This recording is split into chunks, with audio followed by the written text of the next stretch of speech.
O recado agora vai especialmente para os mais jovens. Uma pesquisa alerta para o risco à saúde de adolescentes e jovens do mundo inteiro que estão muito expostos à música alta, né? Hoje em dia está todo mundo com fone no ouvido toda hora. E aí isso traz uma previsão assustadora. Escuta, mais de 1 bilhão de pessoas entre 12 e 34 anos de idade podem ter algum tipo de perda auditiva por causa dos fones de ouvido com volume muito alto ou porque frequentam demais festas muito barulhentas.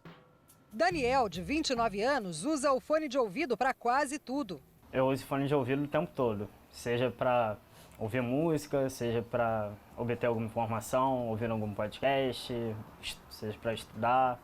E na maioria das vezes prefere escutar em alto e bom som. Ele já sente as consequências. Já sinto uma grande diferença assim, em relação na audição, seja para conversar, seja quando eu estou em sala de aula dando aula para ouvir os alunos. Um estudo publicado esta semana por uma revista científica do Reino Unido alerta: mais de 1 bilhão de pessoas em todo o mundo, entre 12 e 34 anos, podem sofrer perda auditiva por causa da frequente exposição ao som alto, seja pelo volume de aparelhos sonoros, como o fone de ouvido, ou o hábito de frequentar locais muito barulhentos, como festas. De acordo com especialistas, o volume suportado por adultos é de até 85 decibéis. Já para as crianças, o limite é de 75, mas usuários de fone de ouvido acabam excedendo esses parâmetros. Este otorrino indica o monitoramento do volume para evitar problemas. Uma regra básica é não ultrapassar 50% ou 60% da faixa total do volume. Isso é considerado o seguro quando a gente está com fone de ouvido. E quando são sons ambientes, existem uma série de aplicativos que você coloca lá, busca na sua loja lá de aplicativos decibel, medidas de decibel, você vai ter vários aplicativos que medem, então você pode estar no ambiente sabendo a que nível de pressão sonora você está exposto, né? A Organização Mundial de Saúde estima que atualmente cerca de 430 milhões de pessoas no planeta têm perda auditiva. E sem conscientização, 2,5 bilhões sofrerão do problema até 2050. É uma perda irreversível.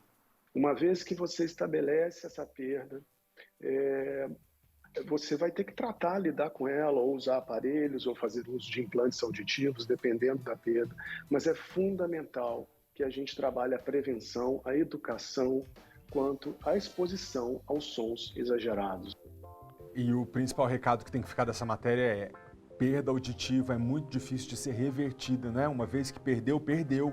Ainda sobre esse assunto, a gente fala agora ao vivo com a médica otorrinolaringologista Aliciane Mota, que está com a gente. Doutora, boa tarde para você. Será que tem um jeito da gente traduzir para o nosso telespectador, especialmente para os meninos mais jovens, né? Que são o público-alvo aí desses fones de ouvido, das festas barulhentas. Qual que é o limite que o nosso ouvido suporta de forma saudável? Boa tarde.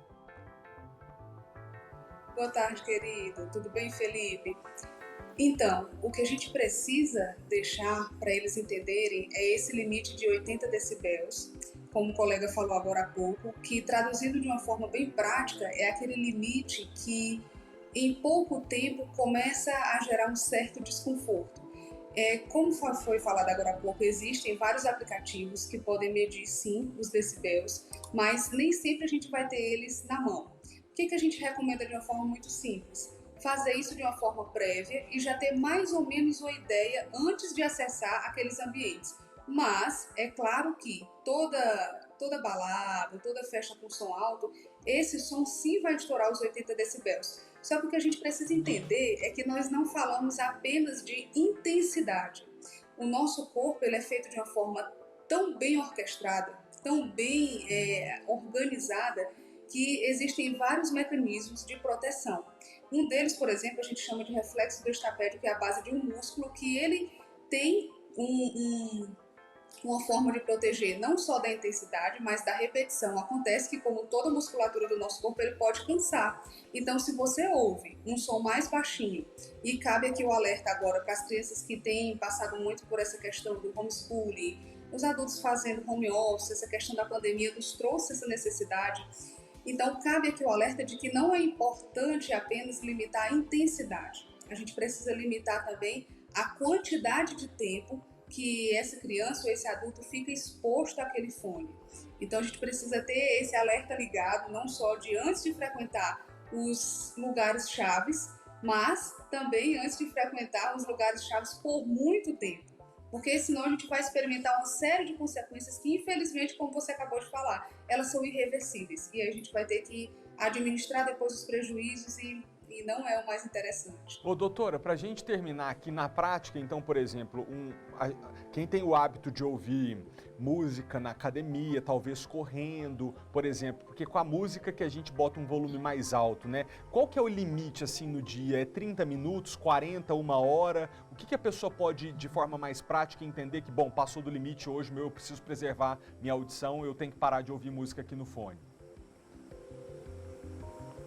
Felipe, isso vai depender da sua capacidade auditiva prévia. Existe, na verdade, não tem como ter uma resposta tão simples e direta assim. Existem tabelas que correlacionam a intensidade e a duração, entendeu? Então, por exemplo, mais de 80 decibéis a gente já cai para muito poucas horas. Menos de 80 decibéis a gente vai para um pouco mais de horas. Mas, então, de uma forma prática, a gente estipula muito mais a questão da intensidade. Nada de som alto demais, acima do que o colega comentou, que foi bem interessante, de 50% a 60% do limite do aparelho, e não extrapolar o limite de pelo menos uns 30 minutos. 30 minutos a 1 hora, a partir daí já é sobrecarga demais para o que a gente chama de aparelho auditivo interno, as nossas células ciliadas, que são as responsáveis por essa barreira inicial, digamos assim. Então, ficar atento ao limite e à duração, de 30 minutos a 1 hora. Muito obrigado pela participação, boa semana para você, tá?